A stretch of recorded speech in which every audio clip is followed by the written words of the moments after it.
Warahmatullahi wabarakatuh. Saya akan mempresentasikan dengan judul peran manajemen kolbu bagi pendidik.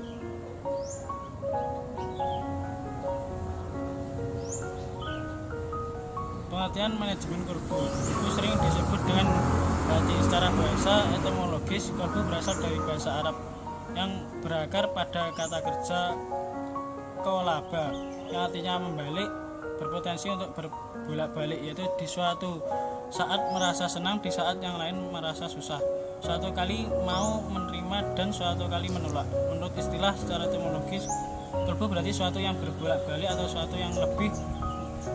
Menurut M. Quraish Shihab, hati tidak konsisten kecuali yang mendapat bimbingan cahaya ilahi.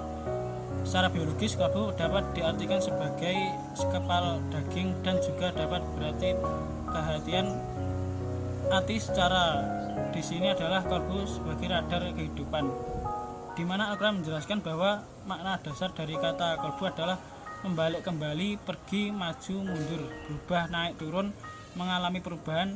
Dalam hal ini Al-Quran menggunakan istilah hati dalam berbagai pengertian yang kesempurnaannya menunjukkan pada sentralisnya hati dalam diri manusia. Apabila istilah tersebut digabungkan, maka secara etimologis memiliki makna mengalihkan, membalik, mengubah, tidak jauh dari latar belakangnya. Sebab dalam hal ini kita adalah lokus daripada kebaikan dan kejahatan, kebenaran dan kesalahan. Metode manajemen kolbu. Hati adalah amanah yang harus dijaga dengan penuh kesungguhan. Oleh karena itu, manajemen kolbu memiliki beberapa metode untuk mencapai kolbu salim, hati yang selamat, antara lain pengenalan diri, pembersihan hati, dan pengenalan diri, pengembangan diri, ma'arifullah. Organisasi manajemen kolbu. Manajemen kolbu merupakan sunnah kauniyah syariah. Oleh karena itu, manajemen kolbu memiliki peranan yang penting, sebab dia sangat berpengaruh terhadap baik atau buruknya suatu umat. Allah bersumpah dengan sumpah yang banyak dalam beruntut bahwa kesalehan dan keberuntungan hamba itu tergantung pada takziyatun nafus.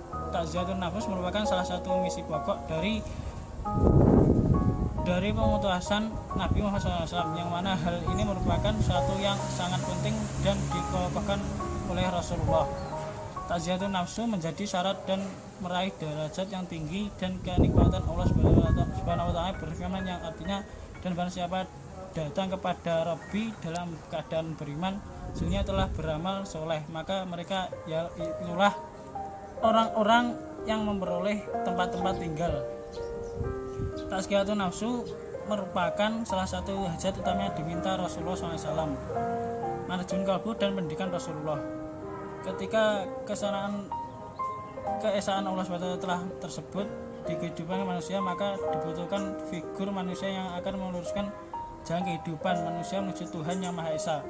Manusia merupakan satu-satunya makhluk Allah SWT. Segala yang diajarkan Nabi SAW mempersoalkan yang berkaitan dengan materi pendidikan dan akan menjadi karakteristik selanjutnya dari pendidikan Nabi. Secara umum Rasulullah SAW mengajarkan pesan-pesan Tuhan yang memastikan di dalam Al-Quran. Di sisi lain, pendidikan akhlak merupakan bagian dari aspek pendidikan Nabi yang menjadi jiwa pendidik Islam, di mana para karakter pendidikan Islam sepakat bahwa tujuan daripada pendidik dan pengajaran tidaklah hanya bebas memenuhi oleh anak didik dengan berbagai macam ilmu pengetahuan saja. Akhlak Rasulullah sepanjang perjalanan hidupnya menjadi bukti tentang ketinggian akhlak seseorang guru di tengah komunitas sesuatu bangsa yang baru bangkit dan kerusakan moral dan perubahan. Dengan ketinggian moral, Muhammad SAW sebagai kalangan luas muslim adalah panutan baik dalam bidang akhlak, pengembangan sikap, kepasrahan, pengembangan dan ketakwaan.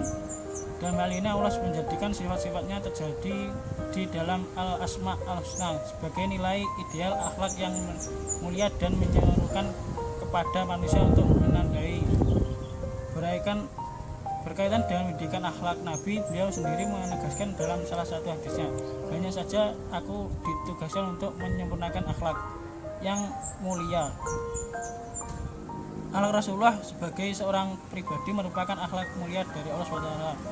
Sesuai dengan posisinya sebagai orang Rasulullah merupakan dengan akhlak mulia inilah beliau diutus untuk menyuruh kepada manusia agar hanya menyembah Allah SWT, mengambil ajaran serta mengikuti muhajatnya. Peran manajemen kalbu bagi pendidik hati adalah tempat bertanya kepada Rasulullah, istafri kalbaka, mintalah fatwa pada hatimu. Hati juga memakan cermin, apa yang dilakukan manusia terus menerus akan berpengaruh dan berbekas pada hati. Hal-hal terbenci akan mengikat dan cenderung, sementara hal tercela akan membentuk sikap hitam kelam yang menumpuk sedikit demi sedikit dan membuat hati menjadi gelap gulita. Ketika hati manusia atau menjadi tempat perwujudan dengan ketuhanan, dia menjadi sebuah cermin bagi aspek kebutuhan yang tidak terbatas sesuai kesepakan dan kepandaian. Dari semua tingkat ekspresi, hanya hati manusia sempurna yang memiliki kelulusan untuk menuntut wujud kehidupan. Hati adalah tempat berwujud nama-nama Allah yang Maha Esa, adil, dan terlibat dalam mempertahankan keseimbangan tubuh dan juga nafsu, indera-inderanya, dan roh manusia. Dari semua tingkat ekstasi, hanya hati yang mampu melihat ketentuan-ketentuan lahir dan batin. Oleh sebab itu, Rasulullah SAW sangat menekankan kepada para sahabatnya agar memperbaiki kalbunya dan menjelaskan bahwa kebaikan manusia itu sangat tergantung pada kebaikan hatinya. Rasul juga menyarankan kepada sahabatnya agar menyembuhkan hatinya dari penyakit-penyakit yang tersembunyi di dalamnya. Rasulullah juga mengajarkan bahwa titik pandang Allah Ta'ala ada pada kalbu. Dalam ajaran kalbu, manusia dilatih untuk mengikat diri dengan teguh kepada peraturan dalam mempertahankan negas kegiatan sehari-hari. Kebiasaan, kehormatan, dan harga diri amat terkait dengan kejujuran.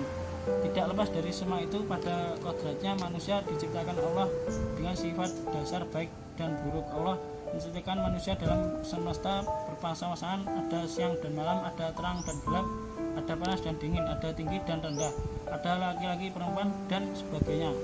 Dalam berinteraksi dengan lingkungan, manusia kadang kala lupa tak menyadari bila yang dilakukan sempat merugikan atau meyakini sadar bahwa perbuatan salah. Dalam proses belajar mengajar, guru menempati pasti penting dan menentukan berhasil tidaknya pencapaian tujuan suatu pembelajaran. Sekalipun proses pembelajaran telah menggunakan berbagai model dan pendekatan serta metode yang lebih memberi peluang siswa aktif, kedudukan dan peran guru tetap penting dalam